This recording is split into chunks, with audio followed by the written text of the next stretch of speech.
পাখি তুই এখানে কোনো দরকার? তুমি না বলেছিলে একসাথে বাড়ি যাবে? সে কখন থেকে তোমার অপেক্ষা করছি, কিন্তু তোমার তো আসার নামই নেই। সরি পাখি, খেয়াল ছিল না। শুভ ভাই পকেট হাতড়ে কিছু একটা খুঁজছেন। তিথি আপু যাওয়ার আগে আমার গাল টেনে আদর করে দিয়ে বললেন, মাশাল্লাহ, তুমি অনেক কিউট। ননদ হিসেবে একদম পারফেক্ট। আজ থেকে আমিও তোমাকে পাখি বলে ডাকবো। তোমার কোনো সমস্যা আছে? আমি মাথা নেড়ে না বললাম। আপু যেতে যেতে বলল, কিউট গার্ল। শুভ ভাই পকেট হাতড়ে গাড়ির চাবি বের করে হাতে দিয়ে বললেন, তোরা গাড়িতে গিয়ে বস, আমি 2 মিনিটের মাঝে আসছি। ক্লান্ত শরীরে বাড়ি ঢুকছি। ইভা আর শুভ ভাই তাদের রুমে চলে গেছে।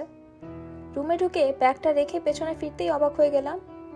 আদ্র ভাই আমার বিছানায় টান টান হয়ে শুয়ে আছে। উনি কখন এলেন? তাকে দেখে মুখে হাসি ফুটে উঠল। এই মানুষটাই যে এখন আমার মন খারাপের মেডিসিন। সে আশেপাশে থাকলে মন খারাপের যে কোথায় পালিয়ে যায়। তুমি তুমি কখন এলে?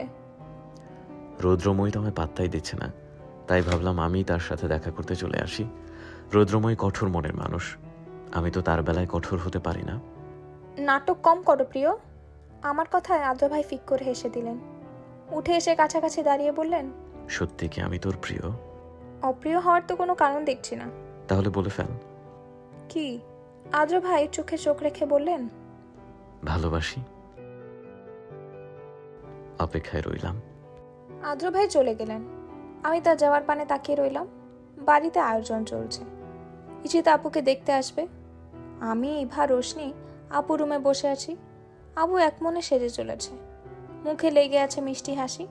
হাসি থাকবে নাই বা কেন? তার ভালোবাসার মানুষটি যে আসছে। তৎক্ষণাৎ মাথায় এলো, আদ্র ভাই যদি কখনো আমায় এভাবে দেখতে আসে তখন কি হবে? আমি তো লজ্জায় লাল হয়ে যাব। এতদিন যাকে ভাই হিসেবে দেখে আসছি, ভবিষ্যতে তাকে জামাই হিসেবে দেখতে হবে। ভাবতে কেমন লজ্জা লজ্জা লাগছে। পাশ থেকে ইভা খোঁচা দিয়ে বলল, আপুকে দেখতে আসছি, কিন্তু তুই এমন লজ্জায় লাল হচ্ছিস কেন? ইভার কথায় নিজেকে স্বাভাবিক করার চেষ্টা করলাম। নিজেকে স্বাভাবিক করে বললাম, তোর চোখে ছানি পড়েছে, ডক্টর দেখা, না হয় ভবিষ্যতে জামাই পাবি না। ইভা মুখ ভেঙচি দিল। আপু এখনো সেজেই চলেছে। তাকে দেখে মনে হচ্ছে আজকে তার বিয়ে। আপু একটু কম করে সাজো, না হয় হবু দুলাভাই তোমাকে দেখে ফিট খাবে। তুই চুপ থাকতো, আমাকে সাজতে দে। ভদ্র মেয়ের মতো চুপ করে গেলাম। কিছুক্ষণ পর আদ্র ভাই এসে বলল আপুকে নিচে নিয়ে যেতে। আমি আর ইভা মিলে আপুকে নিয়ে যেতে লাগলাম। দরজার সামনে আসতেই আদ্র ভাই ডেকে উঠল। আপুর সাথে রোশনিকে পাঠিয়ে দিয়ে আমি আদ্র ভাইয়ের কাছে গেলাম। বলো। তুই ওদের সামনে যাবি না। কেন? পরে যদি তোকে দেখে পাত্রপক্ষ পছন্দ করে বসে, তখন আমি কোনো রিস্ক নিতে চাই না। ইস, আমি এতটাও সুন্দর নই যে আমাকে দেখে পছন্দ করে ফেলবে।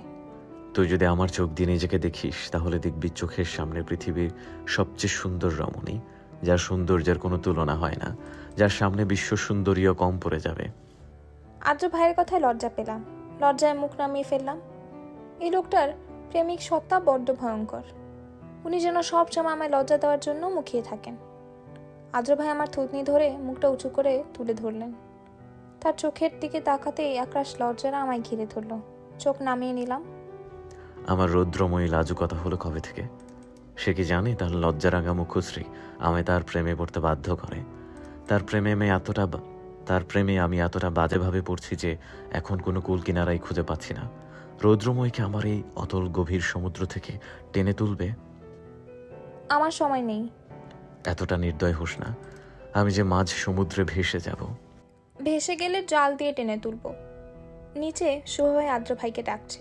আদ্র ভাই বিড়বিড় করে বলল, একটু প্রেমালাপ করব, কিন্তু এই শালা নামক জ্বালাদের জন্য সেটাও পারছি না। আদ্র ভাই যাওয়ার আগে ফের বলে গেলেন, তোকে যেন আশেপাশেও না দেখি। কি আর করার, ওপরে দাঁড়িয়ে উকি দিয়ে নিচে কি হচ্ছে তা দেখার চেষ্টা করছি। ইশিতা আপুর হবুবরের নাম শিহাব। শিহাব ভাইয়া আপুর দিকে তাকিয়ে আছে, আর এদিকে আপু লজ্জায় লাল নীল হচ্ছে। তবুও একটু পরপর আর চোখে তাকাচ্ছে। শিহাব ভাই সবার অগোচরে আপুকে চোখ টিপ দিল। আপু লজ্জায় মরি অবস্থা। ওদের কাহিনী দেখে আমার নিজেরই লজ্জা লাগছে। বেলকুনিতে দাঁড়িয়ে আছি। সারা বেলকনি জুড়ে রজনীগন্ধার সুবাসে ছড়াছড়ি। বুক ভরে নিঃশ্বাস নিয়ে উপভোগ করছি। এমন সময় ধীরে ধীরে বৃষ্টি শুরু হলো। এই বৃষ্টির সাথে গরম ধোয়া ওঠা চা হলে জমে যেত, কিন্তু আলসেমি লাগছে। হাত বাড়িয়ে বৃষ্টি ছুঁয়ে দিচ্ছি। এমন সময় বেলকনিতে কারো প্রবেশ ঘটল। আদ্র ভাই আমার দিকে একটা কাপ এগিয়ে দিল। কাপ হাতে নিয়ে দেখি চা। আদ্র ভাইয়ের দিকে তাকে জিজ্ঞেস করলাম, তুমি বুঝলে কিভাবে এখন আমার চা খেতে ইচ্ছে করছে? রৌদ্রময় যে চা খেতে খেতে বৃষ্টি দেখতে পছন্দ করে সেটা আমার বরাবরই জানা। এতটা জানো? সন্দেহ আছে? একটুও না। দুজনের মাঝে নীরবতা। চায়ে চুমুক দিচ্ছি আর বৃষ্টি দেখছি। আদ্র ভাই চাটা দুর্দান্ত বানায়। আমি নিজেও হয়তো এত ভালো চা বানাতে পারবো না। আদ্র ভাইয়ের দিকে তাকিয়ে প্রশ্ন করলাম, কোন ললনার জন্য চা বানানো শিখেছিলে শুনি? যে ললনা এখন চা খাচ্ছে তার জন্য। ইচ্ছে ছিল সে বৃষ্টি উপভোগ করবে আর আমি তার জন্য চা বানিয়ে নিয়ে আসবো। অতঃপর দুজন মিলে ধোঁয়া ওঠা চায়ের কাপের সাথে বৃষ্টি বিলাস করব। কথার পৃষ্ঠে কি বলবো খুঁজে পাচ্ছি না। মাঝে মাঝে ইচ্ছে হয় মানুষটার ভালোবাসার সমুদ্রে অতল গহীনে হারিয়ে যায়, ডুবে যায় তার প্রেম সাগরে। তখনই ভেসে ওঠে অতীত। অতীতেও তো কাউকে ভালোবাসতে চেয়েছিলাম, আঁকড়ে ধরে বাঁচতে চেয়েছিলাম, কিন্তু সে চায়নি। মাথায় একটা প্রশ্ন আসলো, আদ্র ভাই, মানুষ কখনো দ্বিতীয়বার কারো প্রেমে পড়তে পারে? অবশ্যই পারে। মানুষ তখন দ্বিতীয়বার প্রেমে পড়ে যখন প্রথম মানুষটা ভুল হয়। চুপ করে রইলাম।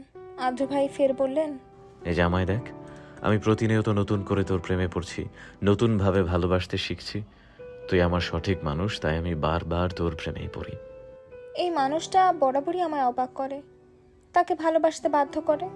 একটা মানুষ কাউকে এতটা ভালোবাসতে পারে, এটা আদ্র ভাইকে না দেখলে জানতেই পারতাম না। আদ্র ভাইয়ের দিকে পূর্ণ দৃষ্টিতে তাকালাম। তার চোখের দিকে তাকাতেই মনে হলো আমি হারিয়ে যাচ্ছি, একটু একটু করে তার ভালোবাসার অতল গভীরে হারিয়ে যাচ্ছি, যেখানে কোনো কুল কিনারা নেই। আছে শুধু আঁকড়ে ধরার মতো আদ্র নামের একজন মানুষ, যাকে আঁকড়ে ধরে বাঁচতে চাই পুরোটা জীবন। ক্লান্ত শরীরে মেডিকেল থেকে ফিরেই ধপাস করে বিছানায় শুয়ে পড়লাম। শরীর আর চলছে না। ইদানিং মেডিকেলের প্রেশার যাচ্ছে অনেক। পড়াশোনায় ডুবে রয়েছি বহুদিন। পড়া আর মেডিকেলের প্রেশারে অনেক দিন ঠিকমতো সবাই মিলে আড্ডা দেওয়াই হয় না। তবে এই ব্যস্ততার মাঝেও আদ্র ভাই মানুষটার সাথে কথা বলা বাদ যায়নি।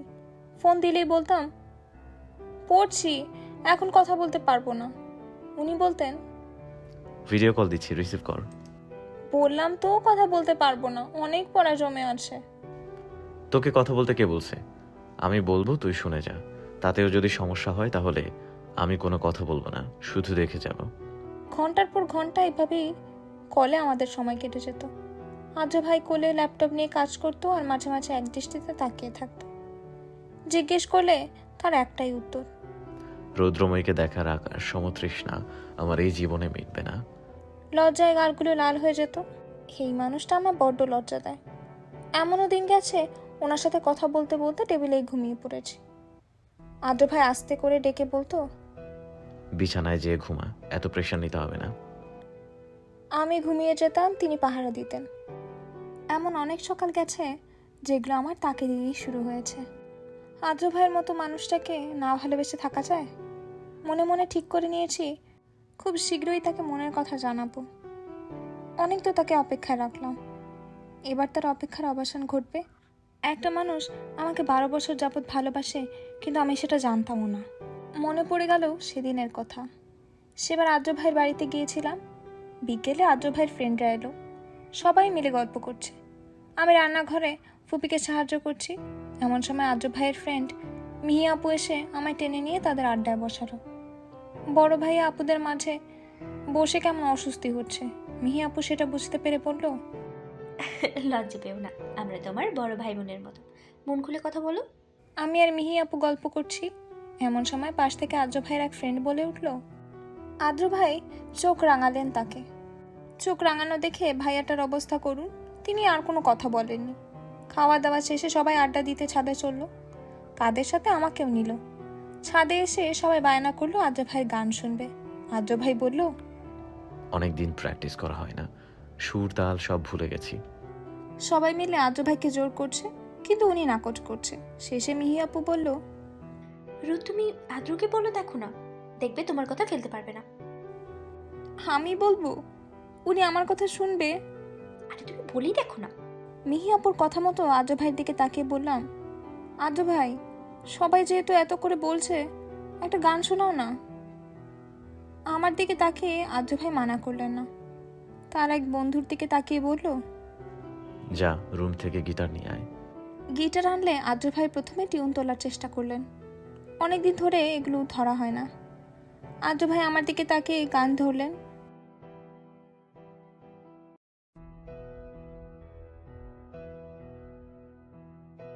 আদ্র ভাই আমার দিকে তাকিয়ে পুরো গানটা শেষ করলেন। আমি চোখ বন্ধ করে পুরো সময় তার গান শুনছিলাম। মনে হচ্ছে আদ্র ভাই গানটা কাউকে মিন করে গাইছে। গানের প্রতিটা লাইন যেন নির্দিষ্ট কাউকে ডেডিকেট করা। আদ্র ভাইয়ের গানের কণ্ঠ দুর্দান্ত। যে কোনো মানুষ তার গানের প্রেমে পড়তে বাধ্য। আদ্র ভাইয়ের গান শেষে সবাই তাকে ঘিরে ধরল। আমি উঠে একপাশে চলে এলাম। তাদের বন্ধুদের মাঝে নিজেকে কেমন বেমানান লাগছে। দাঁড়িয়ে আছি, হঠাৎ পাশে এসে দাঁড়ালো মিহি আপু। কিছু বলবেন আপু? শোনো রোদ, তোমাকে কিছু কথা বলছি, মন দিয়ে শোনো। আমি মাথা নেড়ে সায় জানালাম। আপু পুনরায় বলা শুরু করলো, আদ্রর সাথে আমার বন্ধুত্ব স্কুল জীবন থেকে। আমার সব বন্ধুরা মেয়েদের সাথে মিশলেও ওকে কখনো কোনো মেয়ের আশেপাশে দেখিনি। কোনো মেয়ে ওর আশেপাশে ঘুরলে বলতো, আমার একজন আছে, আমি তাকে অনেক ভালোবাসি, আমি তাকে ছাড়া কাউকে ভালোবাসতে পারবো না। কমে ওর জন্য কলেজে ভার্সিটিতে পাগলামি করেনি, কিন্তু ও বরাবরই সেগুলো পাত্তা দিত না। একদিন সবাই মিলে ওকে পাকড়াও করলাম। আজকে তোকে বলতেই হবে কে সেই মেয়ে যাকে তুই এত ভালোবাসিস। ও স্পষ্ট জবাব, সে আমার রৌদ্রময়ী। সেদিন থেকে শুরু হলো সব সময় ওর মুখে লেগে থাকতো আমার রৌদ্রময়ী, এমন আমার রৌদ্রময়ী অমন। সারাদিন ওর মুখে শুধু রৌদ্রময়ীর কথা। যখন জানতে পারলো ও রৌদ্রময়ী অন্য কাউকে পছন্দ করে, তখন তার সে কি কান্না! একটা ছেলেও যে এভাবে অসহায়ের মতো কান্না করতে পারে, ওকে তো না দেখলে হয়তো বিশ্বাসই করতাম না। তুমি নিশ্চয়ই বুঝতে পারছো রৌদ্রময়ীটা কে। বিগত 12টা বছর ধরে ও তোমাকে ভালোবেসে গেছে। একতরফা ভালোবেসেছে ছেলেটা, অনেক কষ্ট পেয়েছে। আমি বন্ধু হিসেবে চাই না আমার বন্ধু যেন ভালো না থাকুক। তাই তোমার কাছে আমার রিকোয়েস্ট, তুমি ওকে কষ্ট দিও না। আমার বন্ধুটা তোমায় অনেক ভালোবাসে। মিহি আপু থামলো। আমি ব্যাককলের মতো তার দিকে তাকিয়ে আছি।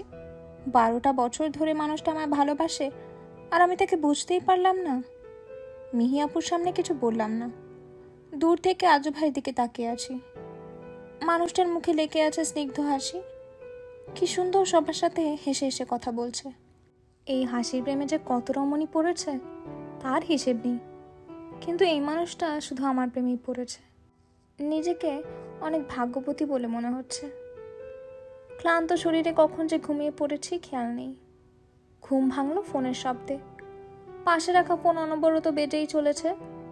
হাতড়িয়ে ফোন নিয়ে স্ক্রিনে তাকাতেই দেখি আদ্র ভাইয়ের নাম। এতক্ষণ যে মানুষটাকে নিয়ে জল্পনা কল্পনা করছিলাম তার ফোন।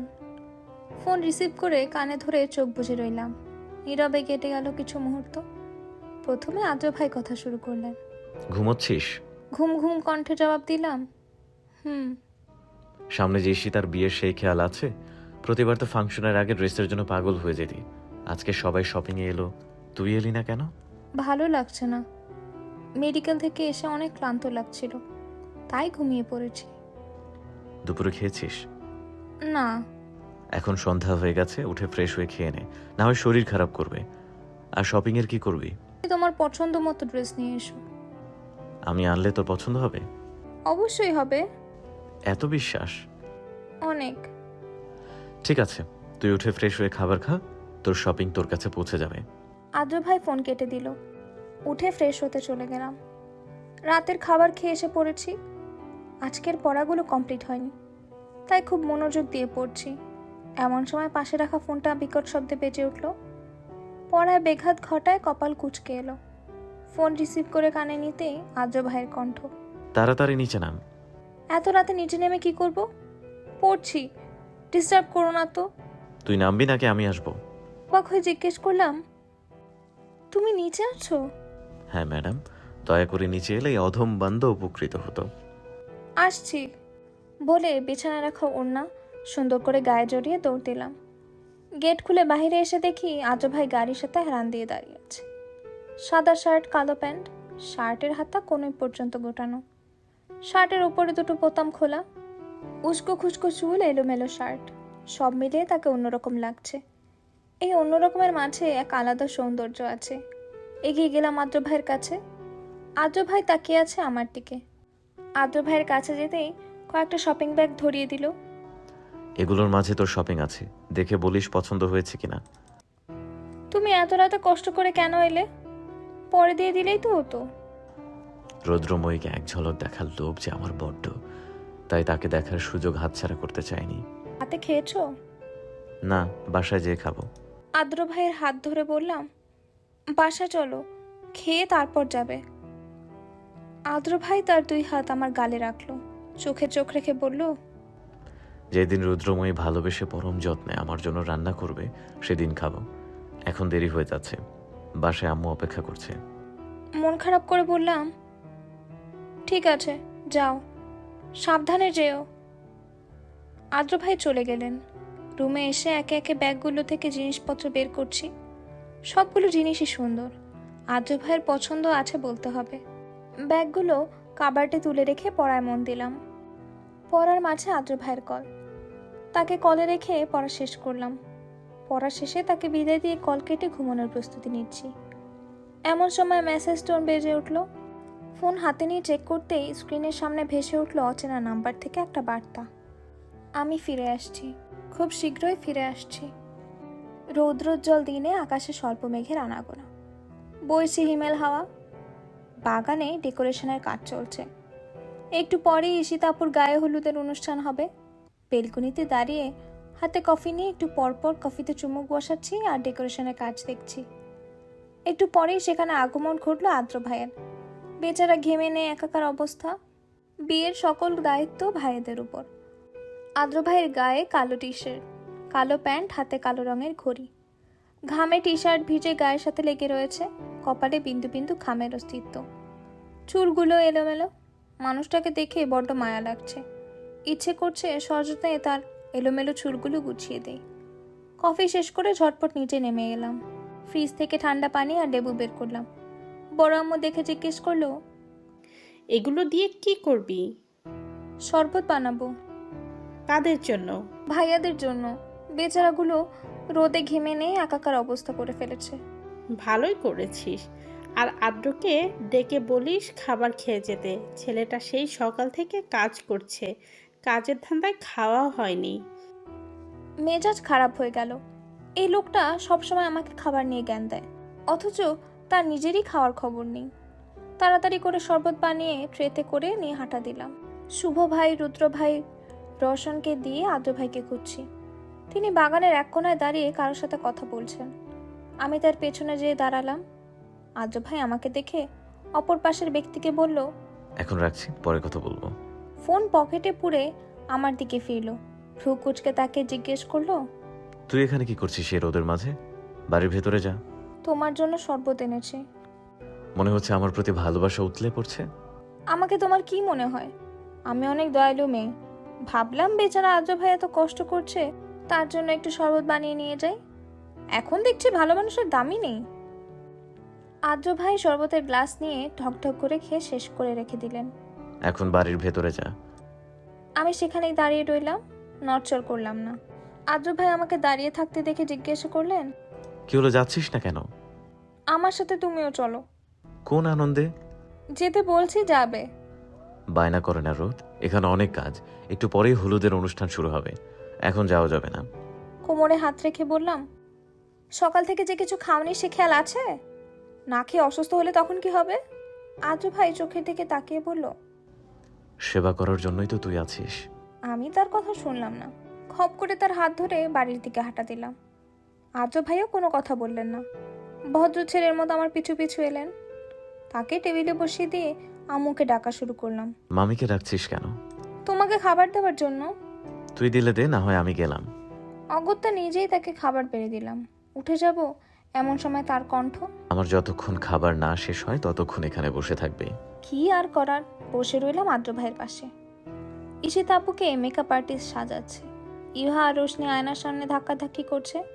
ইভা বলছে, স্যার, আমি আইলাইনার পরবো। রোশনি বলছে, এদের সাজগোজের মাঝে আমি এক এতিম ব্যক্তি। এদের ঠেলাঠেলিতে জায়গায় পাচ্ছি না। শাড়ি পরে মুখ ফুলিয়ে বসে আছি। এর মাঝে ঈশিতা আপুর সাজ শেষ হয়ে গেল। আপু উঠে বলল, তুই এখানে বস, আপু তোকেও সাজিয়ে দিবে। নয় ওরা দুজন যা শুরু করেছে, এতে আজকে তুই সাজতে পারবি কিনা সন্দেহ আছে। আপুর কথা মতো বসে পড়লাম। মেকআপ আর্টিস্টকে বললাম সিম্পলভাবে সাজিয়ে দিতে। এই কথা শুনে ঈশিতা আপু রেগে গেল। আমার বিয়েতেও তুই ঠিক করে সাজবি না? তুমি তো জানো আমার ভারী সাজ পছন্দ না। ঈশিতা আপুকে স্টেজে বসানো হয়েছে। এখনো শিহাব ভাইয়ের বাড়ি থেকে হলুদ আসেনি। আমি, রোশনি, ইভা একপাশে দাঁড়িয়ে গল্প করছি। একটু পর শিহাব ভাইয়ের বাড়ি থেকে তার বন্ধু আর কাজিনরা হলুদ নিয়ে এলো। শুরু হয়ে গেল আমাদের হলুদের অনুষ্ঠান। বড়রা আগে, তারপর ছোটরা। এখন আমাদের পালা। ঈশিতা আপু হুমকি দিয়ে বলল, তোর যা ইচ্ছা কর, আমাকে একদম ভূত বানাবি না, তাহলে কিন্তু খবর আছে। আদ্র ভাই এক হবলা হলুদ নিয়ে ঈশিতা আপুর পুরো মুখ মেখে দিল। ঈশিতা আপু চেঁচিয়ে বলে উঠল, আদ্রর বাচ্চা! আমি এখনো সিঙ্গেল, বাচ্চা আসবে কোত্থেকে? আদ্র ভাইয়ের ঈশিতা আপুর কাণ্ডে আমরা সবাই হাসছি। একে একে আমরা সবাই আপুকে হলুদ লাগাচ্ছি। আপুকে দেখে মনে হচ্ছে হলুদ ভূত। মাছ থেকে কে যেন বলে উঠল, বিয়ের কোণের হলুদ লাগালে তাড়াতাড়ি বিয়ে হয়। কথাটা শুনে ইভা আর রোশনি আমার দিকে তাকালো। এদের তাকানো সুবিধার লাগছে না। এরা নিশ্চয়ই কোনো কুবুদ্ধি আটছে। ইভা আর রোশনি হাতে হলুদ লাগিয়ে আমার দিকে আসছে। ওদের নিজের দিকে এগোতে দেখে দিলাম এক দৌড়। আমাকে আর পাইকে পুরো বাগান জুড়ে দৌড়চ্ছি। আমি আগে আর ওরা পেছনে। পেছনে ফিরে ওদের দিকে তাকাতেই কারোর সাথে ধাক্কা খেলাম। পড়ে যাব তার আগেই কেউ তার বলিষ্ঠ বাহুতে আমাকে আগলে নিল। ভেবেছিলাম এইবারও বুঝি সাদের কোমর আমার ভেঙেই গেল, কিন্তু একটুর জন্য বেঁচে গেলাম। চোখ খুলতেই আদ্র ভাইয়ের মুখটা সামনে ভেসে উঠল। আদ্র ভাই আমার দিকে এক ধ্যানে তাকিয়ে আছে। ওদের সামনে আদ্র ভাই এভাবে ধরে আছে, বিষয়টা অস্বস্তিকর। আদ্র ভাইয়ের উদ্দেশ্যে বললাম, আদ্র ভাই ছাড়ুন, এখানে অনেক মানুষ আছে। উনি আমার কথা শুনে হুঁশে ফিরলেন। আমায় ঠিক করে দাঁড় করিয়ে নিজেও ঠিক মতো দাঁড়ালেন। পূর্ণ চোখে আদ্র ভাইয়ের দিকে তাকালাম। তার পরনে সাদা রঙের পাঞ্জাবি, তার উপরে হলুদ রঙের কোটি, হাতে ঘড়ি, চুলগুলো গুছিয়ে রাখা। সব মিলিয়ে আদ্র ভাইকে অনেক সুন্দর লাগছে। হ্যাঁ, আমি আদ্র ভাইকে দেখছি এমন সময় উনি আমাদের দিকে তাকিয়ে জিজ্ঞেস করলেন, এত দৌড়াদৌড়ি কিসের? ওরা আমাকে হলুদ দেওয়ার জন্য পেছনে ছুটছে। হলুদ দেওয়ার জন্য ছুটছে মানে? ইভা বলল, একটু আগেই একজন বলেছে বিয়ের কোণের হলুদ যার গায়ে লাগলো হবে তার তাড়াতাড়ি বিয়ে হবে, তাই আমরা রোদের পিছনেই ছুটছি। আদ্র ভাই বলল, তাই নাকি? হ্যাঁ। আদ্র ভাই হুট করে তার হাতে লেগে থাকা হলুদগুলো আমার গালে মেখে দিল। আমি তার দিকে অবাক চোখে তাকিয়ে আছি। আমার কি হলো জানি না, আমিও তার গাল দুটো হলুদ দিয়ে মাখিয়ে দিলাম। আদ্র ভাইও যেন বোকা বনে গেল। আদ্র ভাই কেমন করে আমার দিকে তাকিয়ে আছে। এখানে থাকা ঠিক হবে না, তাই দৌড় দিলাম। আদ্র ভাই পেছন থেকে বলে উঠল, সাবধানে যা, না হয় পড়ে যাবি। আদ্র ভাইয়ের কাছ থেকে দূরে চলে এলাম। ছবি তোলার জন্য ফোন খুঁজছি, কিন্তু হাতে নেই। মনে পড়লো ফোন তো রুমে রেখে এসেছি। রুমে ঢুকে ফোন খুঁজছি। ফোন পেয়ে রুম থেকে বের হব এমন সময় কেউ হাত টেনে ধরলো। আচমকা হাতে টান পড়ায় সামনের মানুষটার বুকে যেয়ে পড়লাম। সামনে আদ্র ভাইকে দেখে স্বস্তি নিঃশ্বাস ফেললাম। আদ্র ভাই আমার মুখের উপরে আসা চুলগুলো সযত্নে সরিয়ে দিলেন। আদ্র ভাইকে এতটা কাছে দেখে হৃদস্পন্দন বেড়ে গেল। মনে হচ্ছে হৃৎপিণ্ডটা এই বুঝি বেরিয়ে আসবে। হাত পা কেমন কাঁপছে। আদ্র ভাই আমার হলুদে রাঙা গালের সাথে তার গাল ঘষে দিলেন। গা শিউরে উঠল। শির দ্বারা বেয়ে এক অজানা শিহরণ ছেয়ে যাচ্ছে। আদ্র ভাই গাল থেকে কিছুটা হলুদ নিয়ে নাকে ছুঁয়ে দিলেন। ফিসফিস করে বললেন, আমার হলুদ পরি। আমি তার চোখের দিকে তাকিয়ে আছি। আদ্র ভাই পুনরায় বললেন, তোর গায়ে কোণের ছোঁয়া হলুদ, আমার গায়ে একই হলুদ, মানে কি বুঝেছিস? আমি অবুঝ দৃষ্টিতে তার দিকে তাকিয়ে আছি। সত্যি বলতে আমি তার কথার মানে কিছুই বুঝিনি। মাথা নেড়ে না জানালাম। এর মানে হচ্ছে খুব শীঘ্রই আমাদের সানাই বাঁচতে চলেছে। অবশেষে এত প্রতীক্ষার অবসান হবে। আদ্র ভাইয়ের কথায় লজ্জা পেয়ে গেলাম। লজ্জারা যেন ঘিরে ধরলো আমায়। লজ্জায় মাথা নামিয়ে নিলাম। আদ্র ভাই থুতনিতে ধরে মুখটা উপরে তুললেন। লজ্জায় তার চোখের দিকে তাকাতে পারছি না। আদ্র ভাই মোহনীয় কণ্ঠে বললেন, তাকা আমার দিকে। লজ্জা ফেলে তার চোখে তাকালাম। তার চোখে এক সমুদ্র ভালোবাসা দেখতে পাচ্ছি। লজ্জায় আদ্র ভাইয়ের থেকে চোখ সরিয়ে নিলাম। এমন সময় নিচ থেকে ডাক এলো। আদ্র ভাই এখনো আমার দিকে তাকিয়ে আছে। মিহি স্বরে আদ্র ভাইকে বললাম, আদ্র ভাই, ইভা ডাকছে। আদ্র ভাই ঘর থেকে বেরিয়ে এলো। কিছু বললি? ইভা ডাকছে। তো যা, তোকে ধরে রাখছে কে? ইশারা করলাম হাতের দিকে। আমার হাত এখনো আদ্র ভাইয়ের হাতের মুঠোয়। আদ্র ভাই বিষয়টা বুঝতে পেরে হাত ছেড়ে দিল। আমি তাড়াহুড়ো করে সেখান থেকে চলে এলাম। ইভার কাছে এসে জিজ্ঞেস করলাম, ডাকছিলিস কেন? ছবি তোলার জন্য। ইভা, আমি, রোশনি সবাই মিলে অনেকগুলো ছবি তুললাম। ছবি তোলা শেষে সবাই যার যার মতো করে গল্প করছি। হঠাৎ গেটের দিকে তাকাতেই আটকে উঠলাম। গেট দিয়ে ব্লু শার্ট কালো প্যান্ট পরিহিত এক যুবক ঢুকছে। চোখে তার সানগ্লাস, হাতে বড়সড় আকারের একটা লাগেজ। বিড়বিড় করে উচ্চারণ করলাম, ইভান ভাই। বেলকনিতে দাঁড়িয়ে আছি। একটু পরপর মন মাতানো দমকা হাওয়া এসে ছুঁয়ে দিচ্ছে নীরবে। প্রতিদিন এই স্নিগ্ধ হাওয়ায় মন ভালো হলেও আজকে ঘটনাটা যেন তার বিপরীত। মন মেজাজ একটুও ভালো নেই। বেলকনি জুড়ে বেলি ফুলের সুবাস ছড়িয়ে আছে, তবে আমার এতে একটু আগ্রহ নেই। মনের মধ্যে চলছে অস্থিরতা। তখনকার ঘটনা মনে পড়ে গেল। বিস্মিত নয়নে তাকিয়ে আছি গেট থেকে প্রবেশ করা যুবকটির পানে। নিজের চোখে যেন বিশ্বাস হচ্ছে না। ইভান ভাই এগিয়ে আসছে বাড়ির ভেতরে। তিনি যত এগিয়ে আসছে ততই ভয় বাড়ছে। মানুষটা কেন এলো? ভালোই তো নিজেকে, নিজের জীবনকে গুছিয়ে নিয়েছিলাম। মুহূর্তেই উৎসব মুখর পরিবেশ শান্ত হয়ে গেল।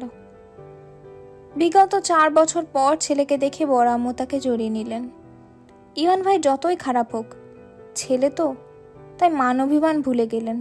বড় আব্বু অবশ্য মুখ ফিরিয়ে বাড়ির ভেতর চলে গেলেন। একে একে সবাই ইভান ভাইয়ের সাথে কথা বলছে। আমি তাকে দেখে পিছিয়ে যাচ্ছি। আমি এই নিকৃষ্ট মানুষটার সামনাসামনি হতে চাই না।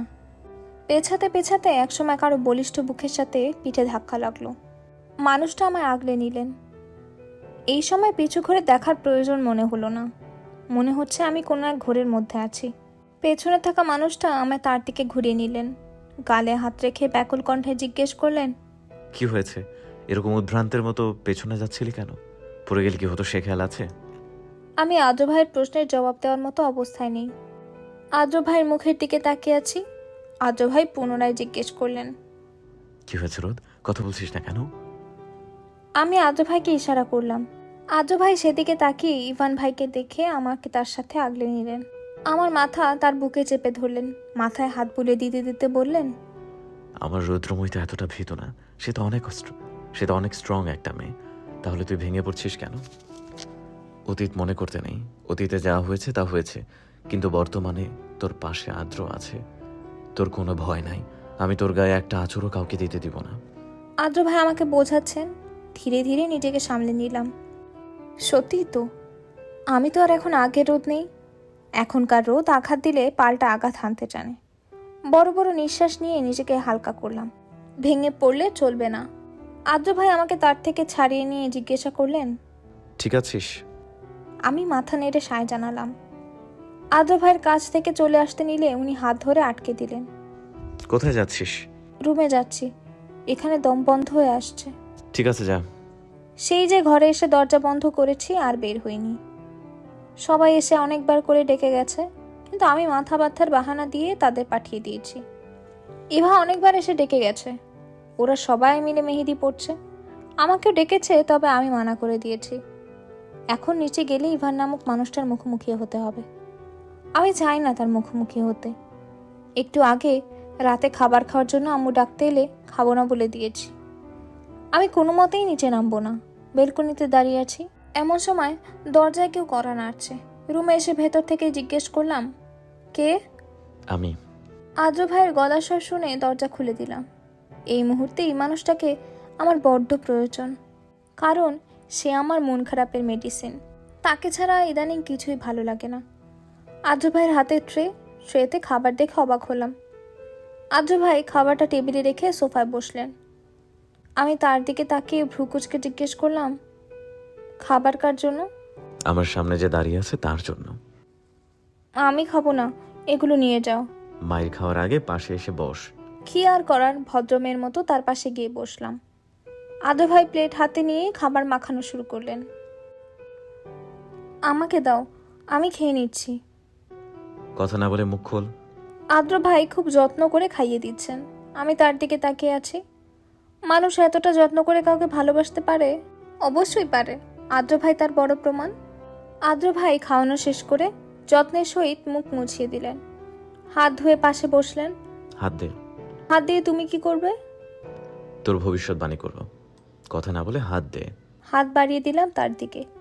আদ্র ভাই হাত উল্টে পাল্টে দেখলেন, অতঃপর হাঁক ছেড়ে ইভাকে ডাকলেন। ইভা এসে বলল, ভাইয়া ডাকছিলে? হ্যাঁ, একটা মেহেদির কোণ নিয়ে আয় তো। ইভা দৌড়ে যেয়ে নিয়ে এলো। আদ্র ভাইয়ের হাতে মেহেদির কোণটা দিয়ে আবার সে চলে গেল। আমি আদ্র ভাইয়ের দিকে তাকিয়ে তার মতিগতি বোঝার চেষ্টা করছি। উনি মেহেদির কোণটা ঘুরিয়ে ফিরিয়ে দেখছেন। মেহেদি দিয়ে তুমি কি করবে? দেখতে থাক। আদ্র ভাই আমার হাত কোষণের ওপর রেখে মনোযোগ দিয়ে কি যেন করছে। ভালো মতো খেয়াল করে দেখলাম উনি হাতে মেহেদি পরাচ্ছেন। কিন্তু অবাক করা কাণ্ড হলো, আদ্র ভাই ছেলে হয়েও যথেষ্ট ভালো করেই মেহেদি দিচ্ছেন। ওনার প্রতিভা দেখে আমি নিজেই অবাক হয়ে যাচ্ছি। দীর্ঘ সময় নিয়ে উনি মেহেদি পরানো শেষ করলেন। এক পাশে ছোট করে তার নামের প্রথম অক্ষর লিখে দিলেন। চোখে চোখ রেখে বললেন, সবার হাত মেহেদির রঙে রাঙা থাকবে আর আমার রৌদ্রময়ীর হাত ফ্যাকাশে থাকবে, এটা কখনোই হতে পারে না। রৌদ্রময়ীর হাত রাঙা হবে আমার ভালোবাসার ছোঁয়ায়। আমি মুগ্ধ চোখে মানুষটার দিকে তাকিয়ে আছি। একজন মানুষের ভালোবাসা না পেয়ে নিজেকে অনেক অভাগী মনে হয়েছিল, কিন্তু এখন নিজেকে ভাগ্যবতী মনে হচ্ছে। কারণ আদ্র ভাইয়ের মতো একজন মানুষ আমায় তার সকল সত্তা উজাড় করে ভালোবাসে। তার ভালোবাসার কাছে পৃথিবীর সকল কিছু তুচ্ছ। হঠাৎ মাথায় দুষ্টু বুদ্ধি এলো, আদ্র ভাইকে একটু জ্বালাবো। ওনার দিকে তাকিয়ে ভ্রুকুচকে জিজ্ঞেস করলাম, এর আগে এভাবে কতজনকে মেহেদি পরিয়েছ শুনি? তুই প্রথম, তুই শেষ। তাহলে এত সুন্দর করে দিলে কিভাবে? একটু আগে পাক্কা 1 ঘন্টা বসে মেহেদি দেওয়ার ভিডিও দেখে শিখেছি। তারপর তোর উপরে অ্যাপ্লাই করতে এসেছি। কেমন হয়েছে বলতো? পছন্দ হয়েছে? আমি আদ্র ভাইয়ের দিকে মুখ বেজার করে তাকালাম। আমার মুখের এক্সপ্রেশন দেখে তার মুখে আধার নেমে এলো। পছন্দ হয়নি? তাহলে ধুয়ে ফেল, আমি আবার দিয়ে দেবো। তাও মন খারাপ করিস না প্লিজ। আদ্র ভাইয়ের অবস্থা দেখে হাসি পাচ্ছে। ওনাকে দেখে মনে হচ্ছে উনি মারাত্মক কোনো ভুল করে ফেলেছেন। আদ্র ভাইয়ের করুণ অবস্থা দেখে নিজেকে আর আটকে রাখতে পারলাম না। ফিক করে হেসে দিলাম, সত্যি বলতে তোমার মেহেদি দেওয়া অনেক সুন্দর হয়েছে। সত্যি বলছিস নাকি আমার মন রাখার জন্য বলছিস? সত্যি বলছি। আদ্র ভাই পাশে বসতে বসতে বলল, ওকে, ফাইনালি আমার কষ্ট সার্থক হলো। আদ্র ভাইয়ের মুখে ফুটে আছে মুচকি হাসি। সেই হাসিতেই আটকে গেল আমার নয়নজোড়া। এতটাই স্নিগ্ধ সেই হাসি যে মায়ায় পড়ে যাচ্ছি আমি বারংবার। আদ্র ভাই শুরু করলেন তার গল্পের সমাহার। আদ্র ভাই আমার মন ভালো করার জন্য এটা সেটা বলে আমাকে হাসাচ্ছেন। আমিও খিলখিল করে তার কথায় হাসছি। হাসি যেন থামছেই না। আদ্র ভাই মুগ্ধ নয়নে চেয়ে আসেন আমার দিকে। আমি আমার মতো হেসেই যাচ্ছি। আদ্র ভাই হুট করে আমার গাল টেনে দিয়ে বললেন, এভাবে হাসি খুশি থাকবি সব সময়। আরও কিছুক্ষণ গল্প চলল। গল্প শেষে আদ্র ভাই চলে গেলেন। মনটা এখন ফুরফুরে, নিজেকে হালকা লাগছে। মাথা থেকে সকল চিন্তা বাদ দিয়ে ঘুমোতে চেষ্টা করলাম। মুহূর্তের মাঝে ঘুমের দেশে হারিয়ে গেলাম। সকালের ফুরফুরে হাওয়া, রোদের আলো মুখে পড়তেই ঘুমটা হালকা হয়ে গেল। পিটপিট করে তাকাতেই নজরে এলো স্নিগ্ধ সকাল। বেলকনিতে গিয়ে দাঁড়িয়েছি, হিমেল হাওয়ায় মন ছুঁয়ে গেল। বাগানে সুন্দর সুন্দর ফুল ফুটে আছে, দেখেই লোভ লেগে গেল। ইচ্ছে করছে ফুলগুলো ছুঁয়ে দিই। যেই ভাবা সেই কাজ, বাগানে চলে এলাম। খুবই সকাল হয়, এখনো সবাই ওঠেনি। বাগানে ঘুরে ঘুরে ফুলগুলো ছুঁয়ে দিচ্ছি। পুরো বাগান জুড়ে বিচরণ হচ্ছে আমার। হঠাৎ কেউ সামনে এসে দাঁড়ালো। মুখ তুলে দেখলাম আদ্র ভাই। এত সকালে এখানে কি করছিস? ঘুম ভেঙে গেছে, তাই বেলকনিতে গেছিলাম। বেলকনি থেকে ফুলগুলো দেখে লোভ লেগে গেল, তাই ছুঁয়ে দিতে চলে এসেছি। আদ্র ভাই আমার কথা মনোযোগ দিয়ে শুনলেন। পাশে থাকা গোলাপ গাছ থেকে একটা গোলাপ ছিঁড়ে নিয়ে আমার কানের পেছনে গুজে দিয়ে ফিসফিস করে বললেন, আমার ফুলের রানী,